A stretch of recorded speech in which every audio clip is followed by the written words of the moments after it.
Hi, I'm Tom Kundig, author of Tom Kundig, Complete Houses, and you're listening to U.S. Modernist Radio. Mama don't allow no architecture around here. Mama don't allow no architecture around here. Oh, I don't care what Mama don't allow, gonna draw mine modern anyhow. Mama don't allow no architecture around here. Welcome to U.S. Modernist Radio, where we talk and laugh with people who enjoy, own, create, dream about, preserve, love, and hate modernist architecture, the most exciting and controversial buildings in the world. I'm Tom Guild. First up today, it's a triple play with three prolific architecture authors, Alan Hess, Dominic Bradbury, and Sam Lubell. Then we meet Harper Halpern and Aaron Lesh of AAHA Studio, a marriage proving that design collaboration isn't just for coworkers.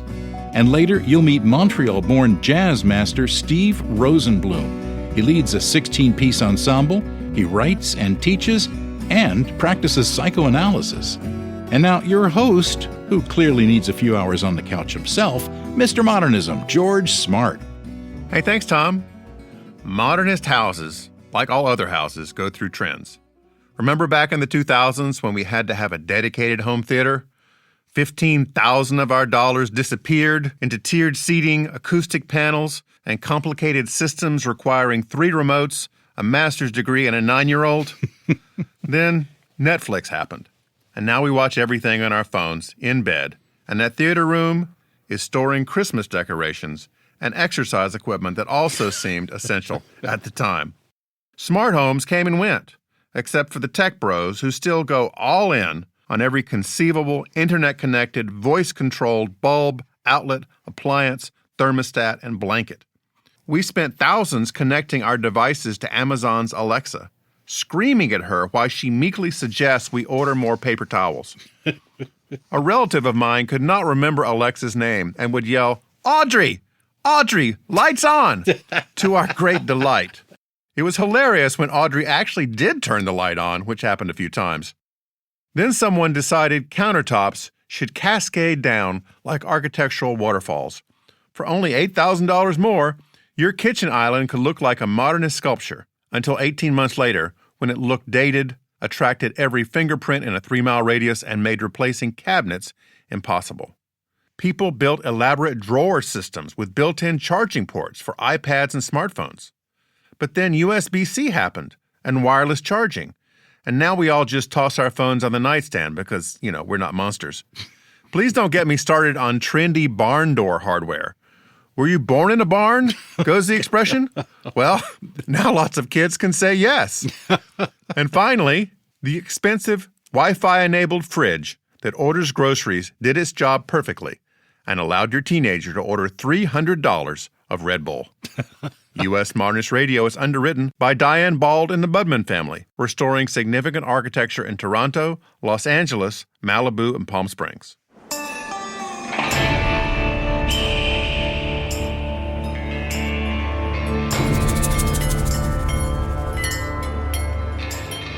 Howdy, partners. Dust is thick on the trail today, but we've got a roundup of a different kind. Forget saloons and 6-shooters. We're talking about 3 High Plains drifters who've cornered the market on books about mid-century modern design. First up, legendary historian and critic Alan Hess, a man who's wrangled more Frank Lloyd Wright and Googie than a whole herd of longhorns. Then we've got the sharp-shooting gentleman cowboy from the UK, Dominic Bradbury, whose books have lassoed the best of modern design. And finally, the quick-draw journalist from L.A., Sam Lubell, who's not afraid to shine a light on the architectural ghosts of the past. Okay, Cookie, let's open up a can of beans and settle in. It's the good, the bad, and the ugly, although we won't tell you who is who. Welcome, gentlemen. Hello, George. You like that introduction? Fantastic. That was fantastic. First time I've ever been compared to an outlaw. Yeah. So you are the 3 most prolific authors, clocking in, though, at number 2, 3, and 4, as far as I can tell. Anybody want to guess who I think is the most prolific author in this segment? I would guess the sadly departed Jean-Louis Cohen would be my choice for that. That's a good guess. But as far as I can tell, it's somebody named Philip Jadidio, who has put together about 200 books so far. And we tried to get him on this show with you cowboys, but evidently he tells me he's never done an interview as an author. So it would have been a great breakthrough to have the Four Musketeers together. Of course, that's another analogy altogether. We have to have a different soundtrack for that. But I'm so glad to have you here. Have you all met before? Well, I've known Sam for a long time, but I'm meeting Dominic virtually here, and very glad to get to know him. And I haven't met Sam and Alan before, but I know their books very well. I have them on my shelves behind me. I've admired their work for many years. Now, Alan, let's rewind the clock here. What was your first book about architecture? My first book, 1985, Googie 50s Coffee Shop Architecture, published by Chronicle Books. I've always been interested in history, but that's the first time I had to do something official with architectural history. And that's been an ongoing theme for you. You're the king of Googie documentation. You've just really taken a deep dive into this. Well, and it really is the seed of all of my books, but all of my books since have somehow grown out of Googie. Googie turns out to be such a rich subject with so many connections to Frank Lloyd Wright, to urban design, to automobiles, to John Lautner, certainly, that it was a good place to start because it took me in so many directions. And nobody else had really written about it. So it was kind of open territory for me to conquer. Well, we'll talk about preservation a little bit later, but, Googie buildings were endangered 40 years ago, and they're still endangered now, right? They are, though, one of my projects now, because I am an architect, and I am consulting on restoring a 1958 Googie coffee shop by Army and Davis, the premier coffee shop architects. We're restoring it to its original condition, and that should hopefully open by the end of the year. And I'm hoping it will set off a wave of other preservation efforts, because there are a lot of great Googie buildings which are not in good shape, but which could just be gems if they were brought back. Dominic, what was your first book? Well, I started writing about contemporary architecture. So I think the first book was on sort of urban interiors in sort of mostly in London. And then I teamed up with a photographer quite early on. And then we did a book on Moroccan architecture and interiors, and then one in Mexico. So those were the sort of early projects. But I think more recently, the projects have become more and more historical and sort of research based. I mean, I'm still very interested in contemporary architecture, but increasingly, I think my affections have been drawn to sort of mid-century modern, and that has become, as we've talked about in the past, something of an... Yes, it's not a recoverable addiction, unfortunately. I certainly cannot come back from this. My wife calls it an 18-year seizure. So now, if you've ever read one of Dominic's books, you know that you are in for volume. You have big books, Dominic. I mean, you have massive tomes. Yeah, I do like a big book. I think the first books were too small. They were sort of, they were only sort of 150 pages or something like that. And I think I always wanted, even in the early days, I think I wanted to work on projects that felt quite ambitious. And there was this sort of frustration, I think, sort of early on that, some of the publishers I worked with, they wouldn't give you that much to play with. Yeah. And I think particularly when you're looking at sort of architectural history, I think, publishers like Phaidon, Thames and Hudson, I know Sam and Alan have worked for as well in the past, they will give you some space, perhaps a bit of latitude and allow you to sort of indulge that ambition, which, as I say, I just sort of really embrace those kind of challenges. Sam, what was your first book? My first book was on contemporary architecture as well. It was called Paris 2000 Plus. So nothing before the millennium, the opposite of mid-century, for Monticelli Press. And certainly a good place to start, I have to say. I got into mid-century, later on, working on the guidebooks with Darren Bradley. That was the first kind of major projects, and a book on Marvin Rand. And then, as you said, it's a seizure that you can't quit after that. It is an astounding time for design and architecture mid-century.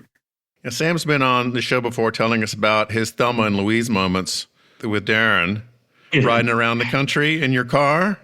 Yeah, Thelma and Louise, because Darren has literally trained as a race car driver. So sometimes you're a little scared in there. I mean, he's talented. He's good at it, but sometimes he's going pretty fast on those back roads getting to the next mid-century house. Alan, fast forward to today. So I'd love to know what your impressions are of the Tesla Diner in Los Angeles. I have not gone by to see it yet, though I've read the newspaper accounts of it. So I have to say that there is such a rich architectural history of drive-ins, buildings meant to respond to the automobile. And I've written a lot about that. In this case, I don't think they picked up on most of those themes. Yeah. They call it a diner, they call it a drive-in. It certainly has a function in terms of, charging and all of that sort of stuff. But this is one of the frustrations. I write these books so that people will hopefully understand different types of mid-century architecture. But then if the architects don't, take those lessons to heart and build on them for the future, then, what's the use? Well, I was guessing because in all the publicity about this new building, they didn't mention Alan Hess anywhere, which I thought somewhere Alan Hess has got to be in here. I thought so too, but no. It's circular, but again, it kind of misses the point. It's futuristic, but I don't know, not in the authentic way that Wayne McAllister's Simons from 1935 did. That really hit the mark for the times. Well, style aside, is that the newest attempt at Googie in the area, or are there other ones that have come in the last few years? Well, there's a chain down in Texas, and the name is escaping me right now. They've done several with a local architect down there, which really actually do a good job of understanding Googie and moving it forward today as well. Dominic, did Googie hit the UK? Well, not in the same way, I don't think. And it's not a term that we tend to use in the UK a great deal. I mean, I've sort of recently been comparing sort of mid-century modern in different parts of the world. And I think we were a little bit, to be honest, I think we were a little bit slow in the UK on the sort of pickup. I mean, I was recently in Copenhagen talking about Danish post-war design and how that sort of then influenced British post-war design. And I think we were sort of borrowing perhaps more from the Danes or, the Italians to some extent during that sort of post-war period rather than America, strangely, even though we had all of those links, obviously through the Second World War, sort of back to America. So I think it's sort of a complicated relationship, I would say. But I think the most obvious expressions of sort of post-war sort of style were, I think, perhaps coming in from Europe and from Scandinavia. Now, Sam, outside of California, where Googie was the most prevalent, did you discover similar type buildings elsewhere, like on the East Coast? Maybe when you and Darren were driving through a town, you'd see a motel or a restaurant or something like that? Oh, yeah. I think America had the fever for sure all over the country. And I do think Googie is one of the best expressions of American kind of spirit. Certainly not the minimal spirit, as Dominic was mentioned, of maybe the Scandinavia, which I love as well, by the way. But it's a very brash style. And, everywhere from Florida on the Space Coast, where they were launching the space shuttles, there are tons over there. But you'd see it in a small, tiny town in New England. All of a sudden you turn a corner and there's like a Googie car shop or diner or, and obviously it got all the way to World's Fairs, the New York World's Fair famously in '64 and Seattle, the Space Needle. So it went all the way to the top, really, as far as the cultural influence went. And I just love it. I think it's a symbol of freedom and futurism, that a way that we've sort of lost in our architecture. As Alan said, when they try, like with the Tesla diner, it doesn't have the same authentic earnestness and kind of excitement about the future. It's a little cynical, a little corporate. And I think that Googie is a good model to go back to if we can. Not go back to, but build off of, as Alan said. One of the strong relationships between mid-century architecture and transportation was Route 66, which existed before the interstate system through North America, taking you from the east to west coast, and all along the way were these very interesting buildings, places like that. Alan, have you ever been along Route 66 and seen some of these? Oh, from Chicago to LA? Yeah. Sure. Sing it for us, Alan. Come on now. From Chicago to LA. Yeah, Joplin, Missouri, St. Louis, Albuquerque. All of those are great spots for Googie because they're part of the culture, the technological culture of the automobile, as well as the personal culture as well. And let's see, is it next year is the 100th anniversary of Route 66? Yeah. It's really great. I know several of the states along the route are planning special events and so forth. And at a time when the automobile definitely is in transition, I think there's still reasons to learn from and honor, if not repeat, the way architecture responded to it, again, 100 years ago. Well, Sam, let me ask you a sort of inside the industry question. So how does an architecture book get born?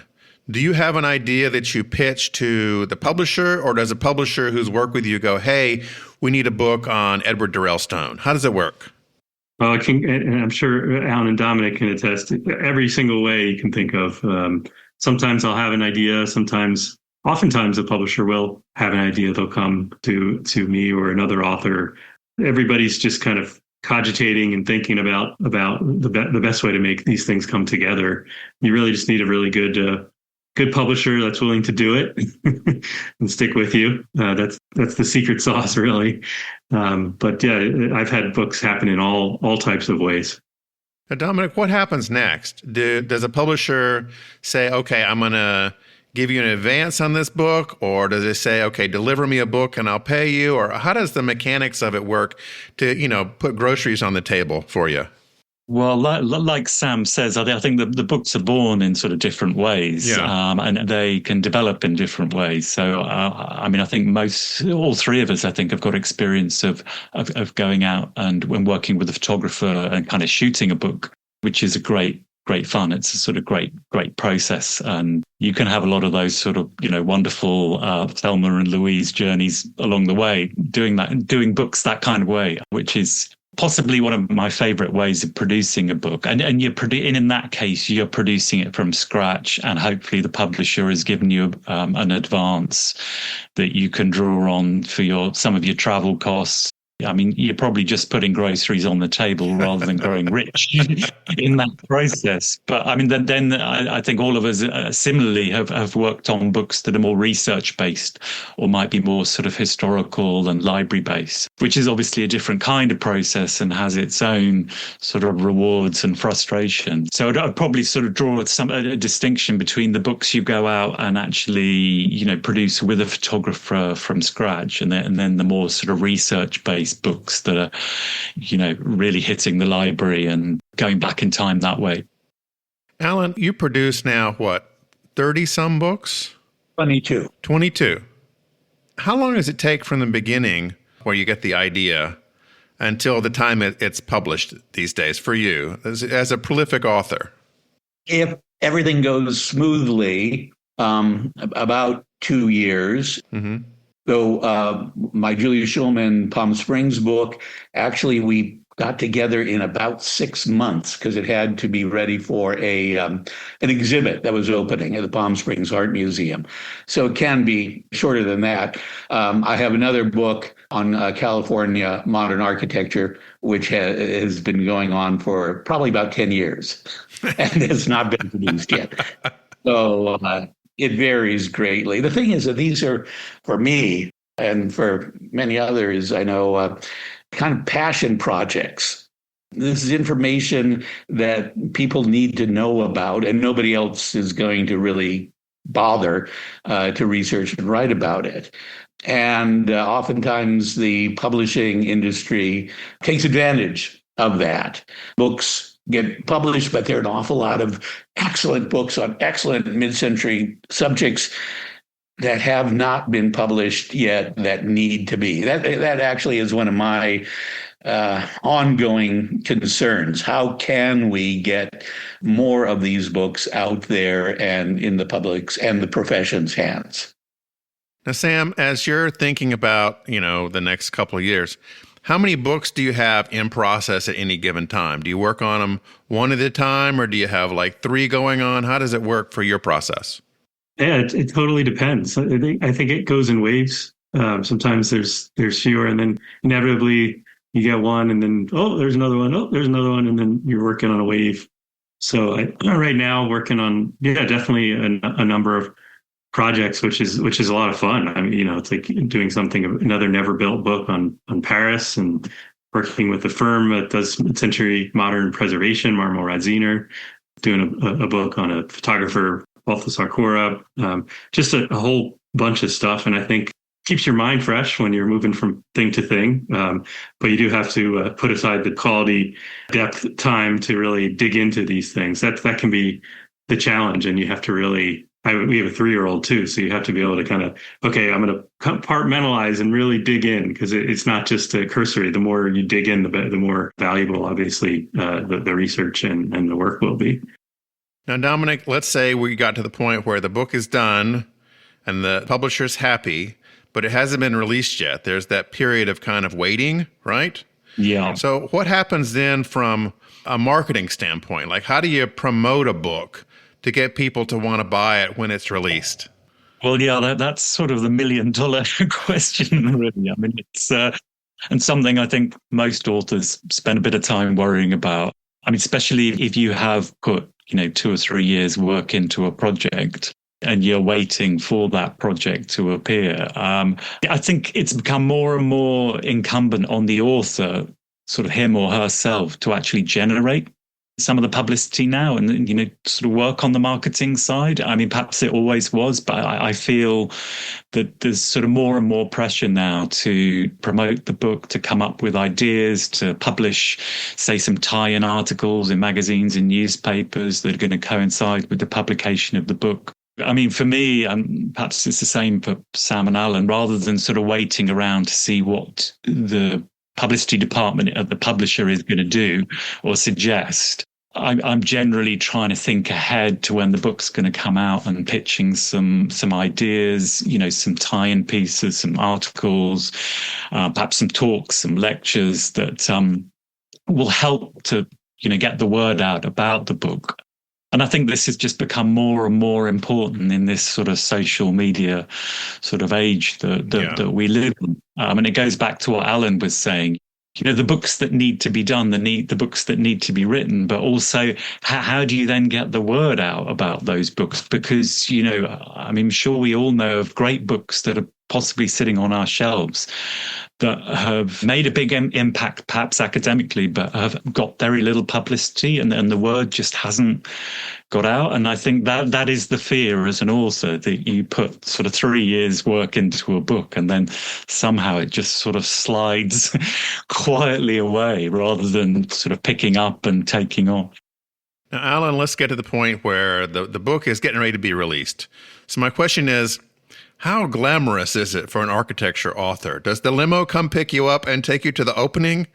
I always insist upon a personal jet for my tours, but no, it varies. You as the author, again, these are often passion projects. And so you're interested not just in selling books, but in getting these ideas out there. So you are thinking of ways to distribute that information, to interest people, hooks of why this is important today, how it relates to something else going on. So I've never had an actual book tour per se. I've given a lot of talks at for organizations and museums, etc. And the publisher has usually been pretty good at making those connections.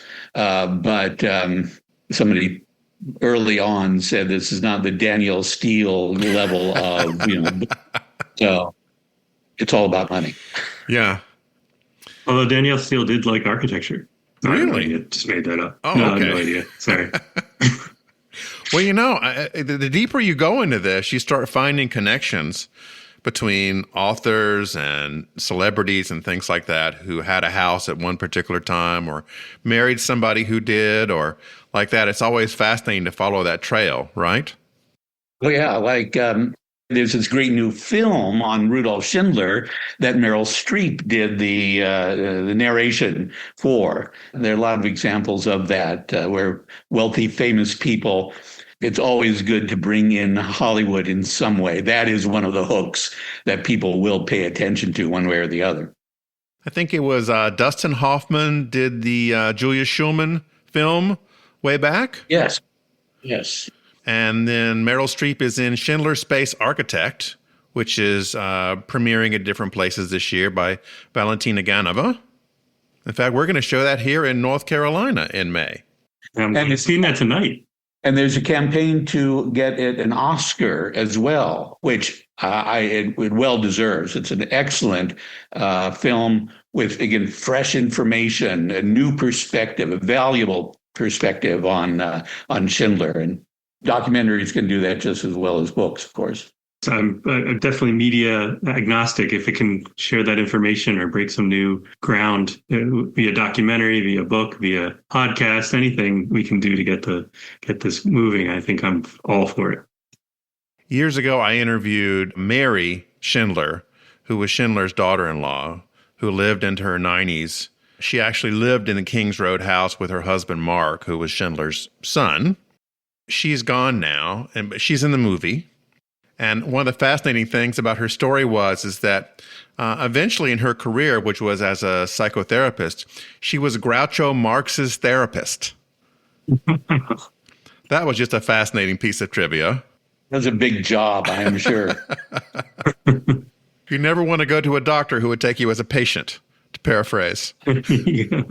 Alan, what is next for you on the horizon for books? What are you looking at writing about? Well, I have a couple of projects. One is a big research project and a book on William Carrera. Oh, yeah. I'm also working right now on a book on the Sheets Goldstein house by John Lautner as well.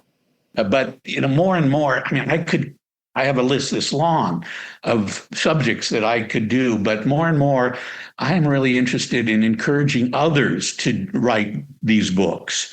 I don't have to write them all. And Dominic and Steve are doing their job, which I'm always pleased. But there were so many other people who are not professional historians or whatever, but they're still good. They can write. This has worked fairly well out in Palm Springs. We've gotten a number of books by researchers, and the Palm Springs Preservation Foundation has supported these. Again, you have to have money to get the project off the ground. That group has got about, a dozen books now they've put out?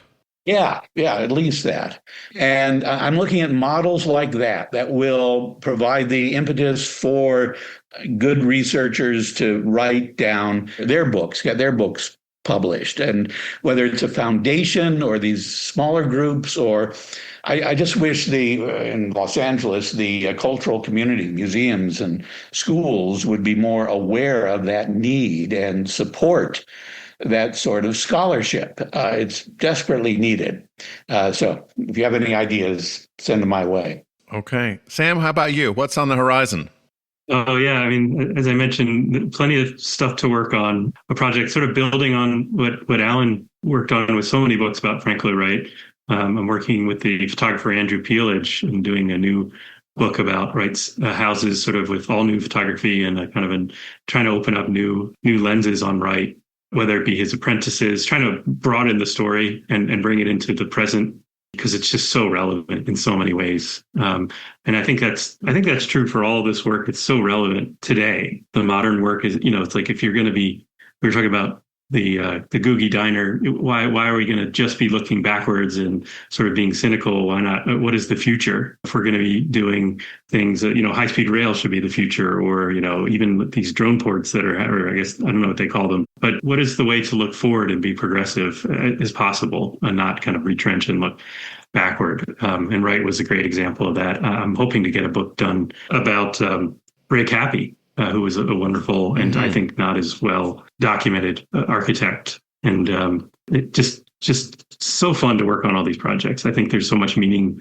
to them, and each one of them really opens up a new lens for people to kind of chew on and to be inspired by. And Dominic, what's ahead for you?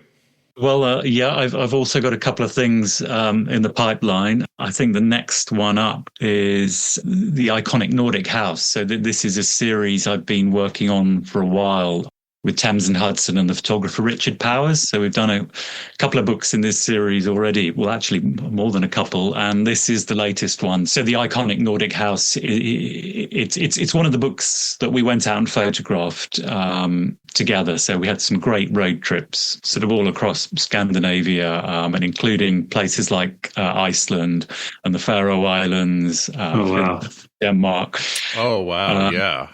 Norway. So there were some great trips. I mean, I think in terms of, the road trips, that this was probably, way up there compared to all the other projects I've sort of worked on in the past. And just, I mean, I'm such a huge fan of Nordic architecture anyway. So we're sort of going way back to over the past 125 years. So it's, so some wonderful early modernists, mid-century design, and more contemporary design. And I love that mix, actually. So it's, the past 125 years, but you get to kind of shake it up a little bit and put some more contemporary names in with the masters. And I find that process really exciting. So that'll be out in February. All right. Last topic, gentlemen. We need to talk about postmodernism. It seems like most people will give it perhaps tepid support, but there are a lot of people who just want to forget it ever happened. So where are you guys on postmodernism? What do we do about this period of time in our architecture history? Let's start with Alan. It's definitely a serious subject, produced some very influential buildings. For some reason, the emphasis, I don't know, in the popular media is often put upon what might be called the kitschier sides of it, the bright colors. While you do have architects like Robert Venturi, Denise Scott Brown, Charles Moore, who are very serious, using historical elements and doing brilliant houses and commercial buildings as well. So I don't know how we go about this, but to try to tilt it so that it's with the reputation that it now has among many, that we can elevate that and make people realize what was there, so we don't completely forget those ideas, lose them. Dominic, how about you?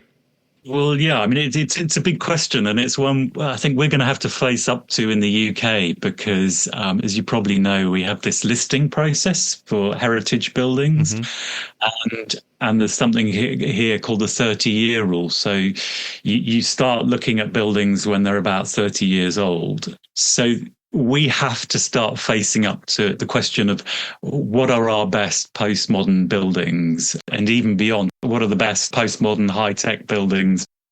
So there is this process going on at the moment in the UK of sort of reevaluating some of this work, and I think taking it a lot more seriously, because I think the danger is that if we don't, then we could start losing buildings, because they wouldn't have the protection that they might deserve, and they could be demolished and replaced. So we're starting to get a few of those debates playing out. I think there is going to be this process of reassessment inevitably.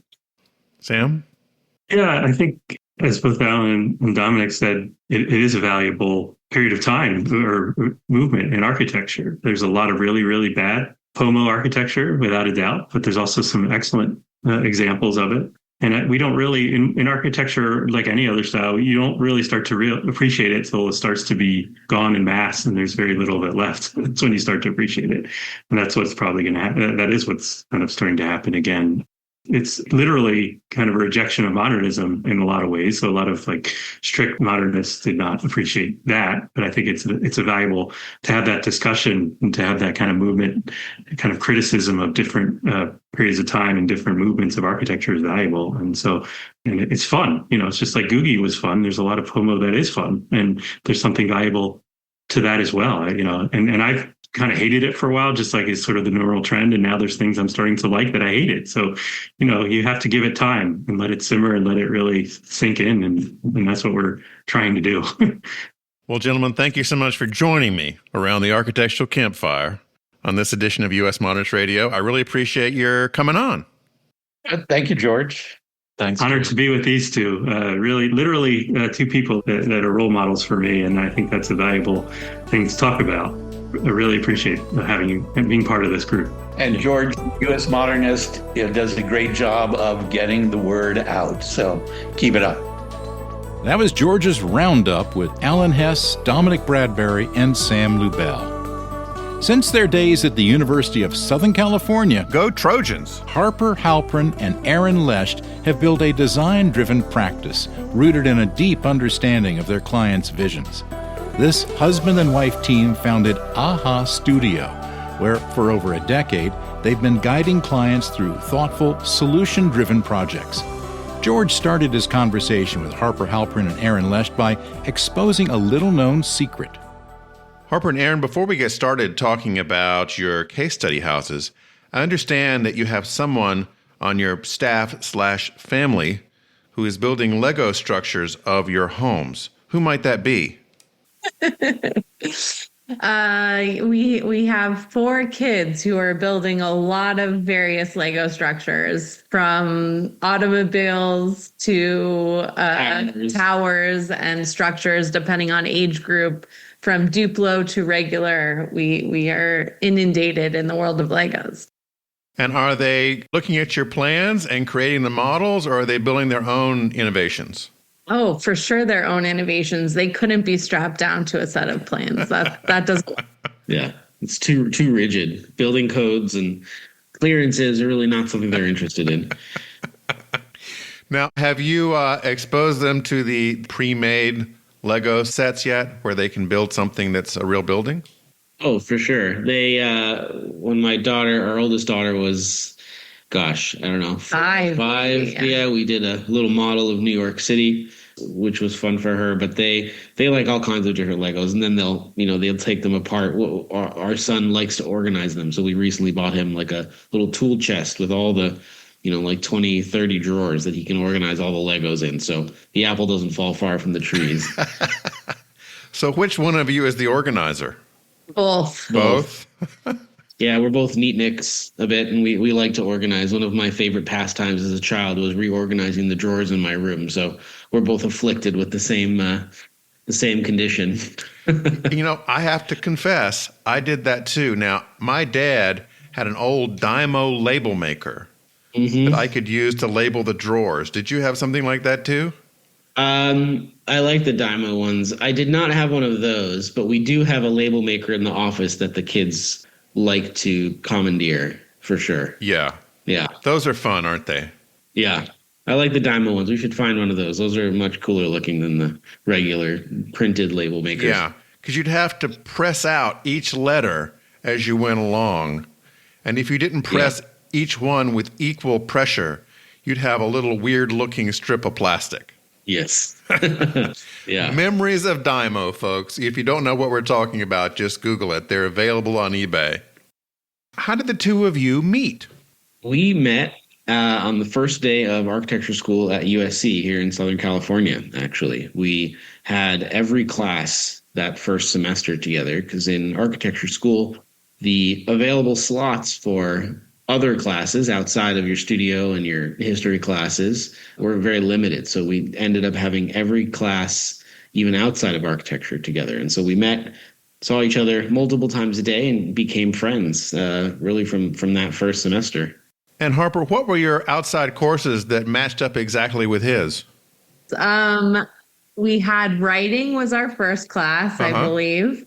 We had English, I think, and some kind of social studies class. I don't really remember the name of the course, but yeah.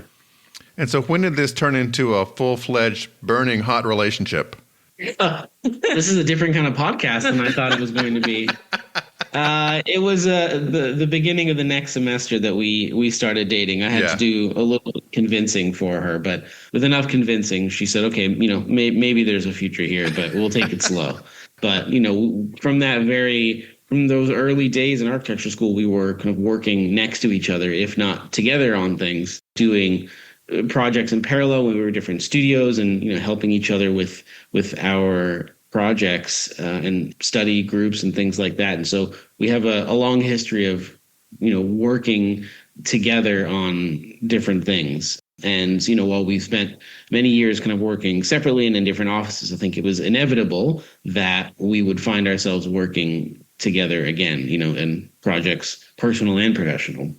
Now, Harper, when did your firm start? I started the studio back in the tail end of 2015, beginning of 2016. And in that idea of working together, I would commandeer Aaron on nights and weekends to kind of help me, do design and just do a little production. And eventually my workload snowballed past my intern and my capabilities, and Aaron decided to join me full time in 2017. And how was the interview process for that? I mean, what did you ask him? What were qualification questions? I really grilled him, and he was a little worried, I think, but it was similar to dating, right? We had to really grill him and make sure that he was ready for the commitment. There was a probationary period before she would let me have health care. The bonuses were held back for quite a while. Yeah. Well, I'm glad things are working out so well now, and you've got this wonderful Case Study 2.0 program that you've launched to help the people in California from the fires. So tell me about that idea and when you came up with it and what's been happening. So just to clarify, the Case Study 2.0 program that's running right now was the kind of brainchild of Crest Real Estate, who's expediter and land use attorneys here in LA who do a lot of work with lots of high-end architects. It was something that, because they had so many connections across the city, felt like they had the resources to really pull a lot of people together. And the initial idea was to create a catalog of homes that homeowners who were obviously not expecting to rebuild in any way or, build in any way could select from, and connections could be made to local architects, some actually out of town, but mostly local architects. That were able to really reinvent what a modern and well thought out home could do, both in terms of sustainability and fire resilience, but also just for the neighborhoods in which they were going to be. Being local, really giving you that sense of what the LA communities, both in Altadena and Palisades, really were yearning for, and hearkening back to, in the past, but also what they would need moving forward. You have to do a lot of things with this process besides just design houses. I understand you also help people file insurance claims? Yeah, I mean, the world of architecture, as I'm sure you know, is very vast in terms of all the things that you need to kind of figure out. We are not specialists in any one given thing, but rather, here to kind of conduct order of operations and figure out how to problem solve over a lot of different disciplines. And having previous experience, unfortunately, doing this in both the Woolsey fire and also just happenstance with another client that we had done a fire renovation there. And we had worked with them and their insurance company to kind of get through that process.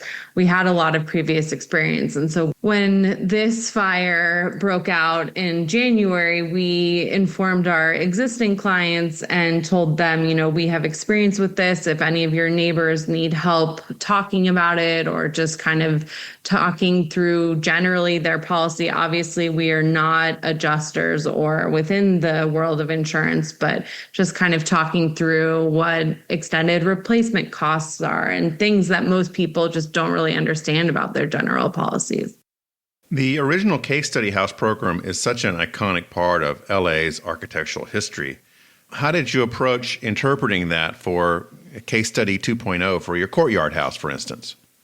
The original case study program really had a focus on innovative materials post-war and reinventing kind of what a model of modern California living could be. And we are attempting to do a similar thing with the Case Study 2.0 program, as are all of the around 45 architects that are involved in it are doing, in shifting that focus slightly to fire resilience and modern day materials, but also things that can be easily replicated. One of the tragedies of the original case study program is that it wasn't economically viable to be repeated in the way that the founders, I think, hoped it could be, which is why we're left with these wonderful architectural gems that are, just gems, and they're one-offs. They had lots of inspirations and things that followed them, but they weren't repeatable in the way that I think the intent was for them to be. So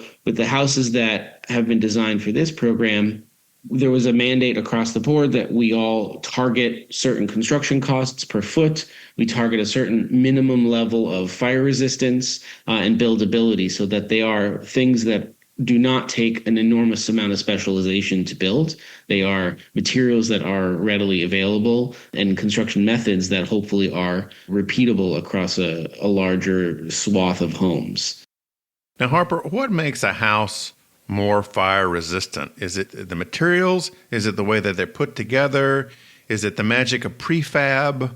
I mean, how do you do it? How do you keep that wall of fire from destroying your house? Well, I think there's two conversations. The first is the fires that happened in January, unfortunately, were hopefully the severe anomaly where it was just a perfect windstorm. Both the wind, the, sparks that occurred, and all of the, ensuing situations that created just a disaster. And fire resilience is incredibly important, but in this case, unfortunately, it wasn't helping in a lot of homes. Even some of the homes that were fully concrete or did track on a fire resilience target were not able to be salvaged. So we have to kind of talk about bigger picture in terms of moving forward. How do we create fire resilient communities rather than just fire resilient homes specifically? And so talking about it in the case study, that's how we kind of stemmed. We were talking about the home itself and having fire resilient components such as hardened materials. So we put brick and stucco on the exterior of our home. Other Class A materials, we have a composite wood component in the design. We have standing seam metal roof as well, and creating the design to be slab on grade. That was a conversation that we talked a lot about instead of a raised foundation, which is more typical of Southern California and Los Angeles in particular, in especially pre-war structures. But also, we wanted to really dive into how do you create fire resilience on an urban infill lot? Because these lots are so close together, somewhere between 40 and 50 feet on the lower scale. And obviously they get bigger and more spread out depending on where you're located. But how do you have fire resilience when the structures are so close together? And so we really went into our case study in particular, thinking about how does defensible space come into an urban infill lot? And that's really where the concept of the courtyard home was born. the idea is if it's standalone next to its neighbor, we are creating a buffer between structures. And if the idea is that it is tessellated, like some of these older style homes were, then you would create even more buffer between structures, hoping that it would stop the kind of barrel effect that happened in this fire. A lot of Palisades homes and Southern California homes in particular on these rectangular lots will front load the home, meaning they push the house as close to the front setback as possible to get as much rear yard as they can. Yeah. In our scheme, it takes what used to be a concentrated space, outdoor space in the rear yard, and spreads it across the property. So we have a small courtyard for the office in the front. We have a larger courtyard, which is the family courtyard in the center of the house. And then we have a smaller rear yard at the rear. And what that allows us to do, aside from just spreading green space across the property and creating internal defensible space, as Harper mentioned, but it also reinforces that typical indoor-outdoor living that everybody talks about, but it allows all the spaces to access that indoor-outdoor living space. So the living room, the kitchen dining room, and the entry all face into this internal courtyard, whereas traditionally, what some would call an indoor-outdoor space would just be large doors off the back of the house and there's just a big opening. This actually allows all of the spaces visual and physical access to an outdoor space component. So increasing the quality of living, increasing the light that's coming into the home, increasing airflow, the circulation, and all of the sustainable measures that we all love to talk about so much as well. Yeah. And you're getting to do it for real. Exactly. Yeah. Let's hope. Yeah. Now, what about the affordability of this? How much is it going to cost to build this house? We were asked by the program to have the cost of the structures be somewhere between $500 and $800 a square foot. And maybe those would come in with different upsells or cheaper optionality in terms of the materials, also in terms of the buildability. We personally explored also using a modular component through panelized builds for the upper level. So it's a combination of traditional stick building and then also CLT panels. Yeah, CLT panels above. And CLT is what? Cross-laminated timber. So they're prefabricated panels. Let's call them, supersized plywood, basically. So you've got like a 6-inch panel that's grooved on the sides with a tongue and groove. And so these things can slot together. And there are certain systems out there that will integrate insulation into those, and they can create the entire building envelope. So we talked to a few different CLT manufacturers about how that could integrate into our house specifically. But to go back to the cost component of it, we were asked to target a 500 to 800 square foot build. That's obviously a target, and construction costs, whether it be labor or materials or just availability of contractors, fluctuates greatly. So we don't, unfortunately, have much control over the end cost of the product other than trying to design it in a way where it's, conventionally built. Structurally responsible, all those different Exactly. components, yeah. But the way that the program is structured is that if you were a homeowner and you looked at the catalog of homes that was released at casestudy2.0.com, you look at the catalog of homes, let's say you find AHA Studios home, you really like that layout, then you're connected directly with us and we would help you then get the project off the ground. Ideally, the first person that would hire or would select that design would get the project permitted through the city, and then that would be a pre-approved and pre-checked plan so that the next person that selects that same house would have a much quicker path through the city. Also, if, let's say, a half a block of homes were to select a few or a handful of contractors, there could be some cost savings in utilizing the same contractor, whether it be through scheduling or subcontractor costs, material costs that go up when you buy more of something. So the more people that use this catalog and the more people that select similar homes, the better the cost will be toward the end of the process. And there's partners that have teamed up with all the different architects and through Crest that are offering material discounts on various items, from appliances to doors and windows to actual hard materials, stone, brick, etc., and everything in between. Okay, I just have 2 questions left for you. Question number 1, has your first courtyard house begun construction yet? Not yet. We are still in conversation with a bunch of different various people trying to figure out if it is a good fit for their lot.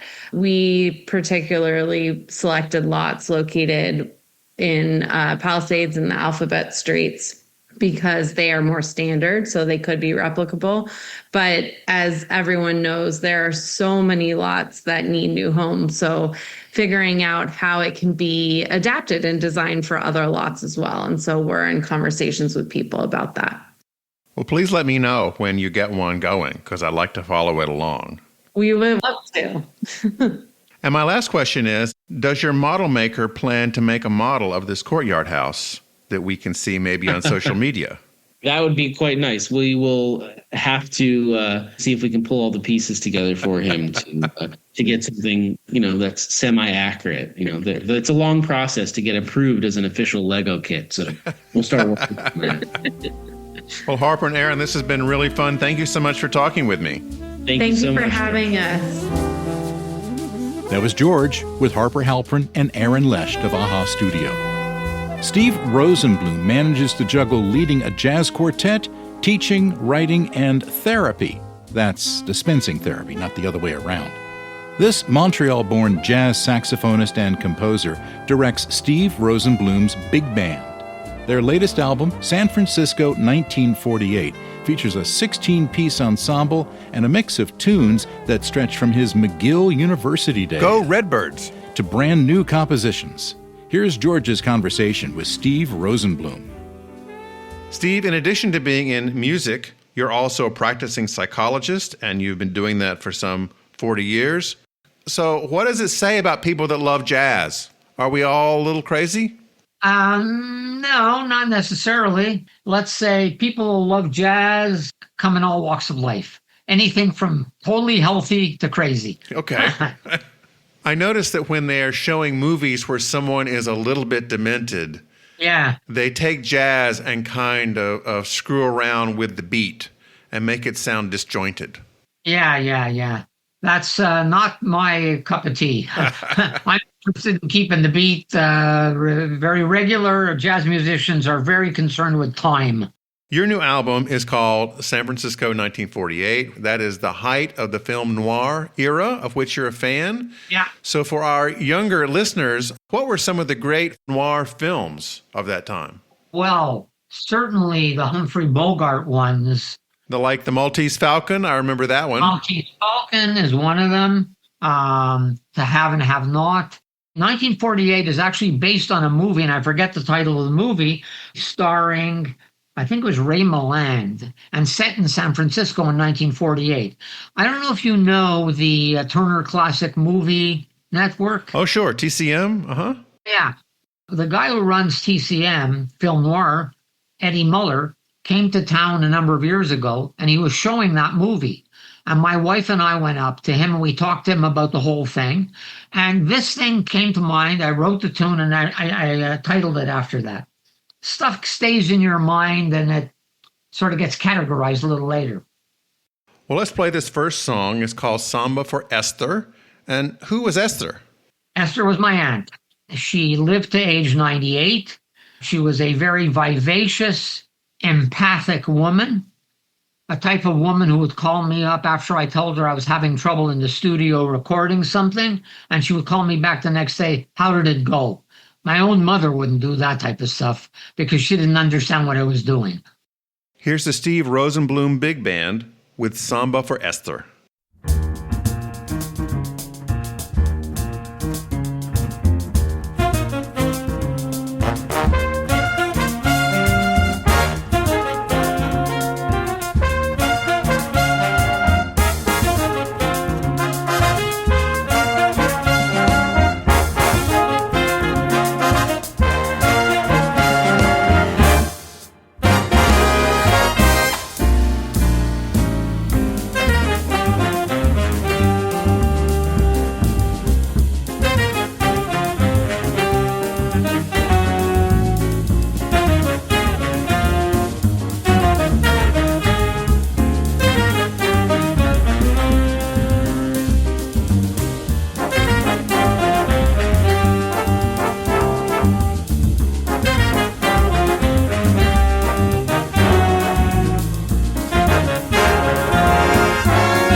Steve, you have been teaching at McGill University for a long time, and it's really quite famous for its jazz program.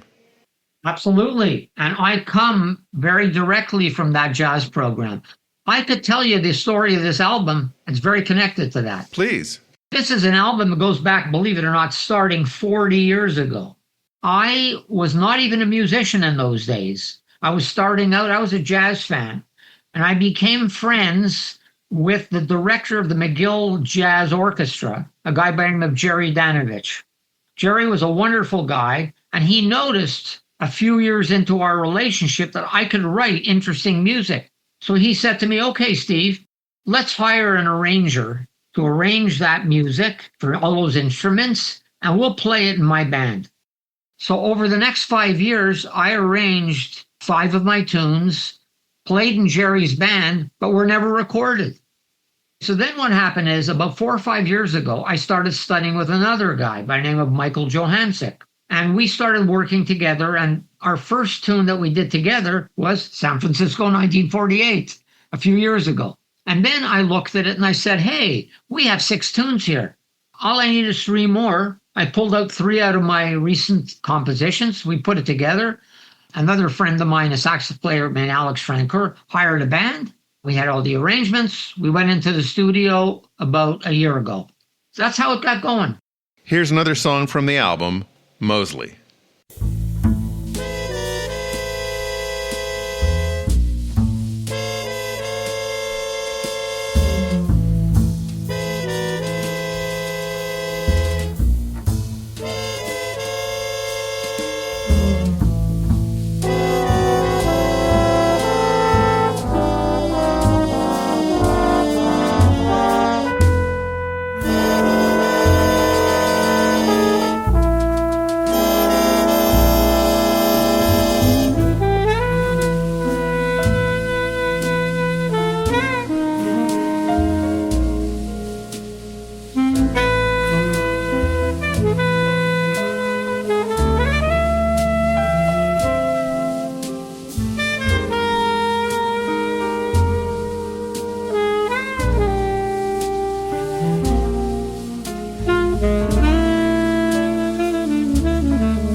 Steve, who was Mosley? Mosley is Walter Mosley, a well-known, award-winning Black novelist who wrote and does write detective stories based upon a particular character that he uses. The character is a janitor in buildings that he owns, pretends he's like an underling, and actually does detective work on the side for his friends. And he's written these books for years, won all kinds of awards, and I've been a big admirer of his for years. Well, it's a great tune, and we've really enjoyed having you on the show. Where are you going to be playing over the holidays? Well, I'll be playing here in Montreal in jazz clubs. And that's my own small group. The big band, we're waiting to see how well we do in terms of sales. And if we get enough sales, some of the festivals might invite us. Very expensive to fund the big band. So I bet it is. We'll see. Steve, thanks for joining me. Okay, great. Nice to meet you, George. Hey, thanks for listening. U.S. Modernist Radio is underwritten by Diane Bald and the Budman family, restoring significant architecture in Toronto, Los Angeles, Malibu, and Palm Springs. Visit usmodernist.org's massive archives to listen to past shows, discover documentation of 25,000 significant modernist houses, and access 5 million pages of classic 20th century architecture magazines. U.S. Modernist Radio is produced by Soundtracks Recording Studios in Raleigh, North Carolina. Our theme song is performed by George Smart and Robinson Earl, with guest research by Bobby Morris. Got a guest to suggest for the show? Write her at bobby@usmodernist.org. U.S. Modernist Radio is a production of Modernist Archive Incorporated, a nonprofit educational archive for the documentation, preservation, and promotion of modernist residential design. I'm Tom Guild. George and I'll be back soon with another edition of U.S. Modernist Radio. If we can get Audrey to turn the lights back on. Audrey! Audrey!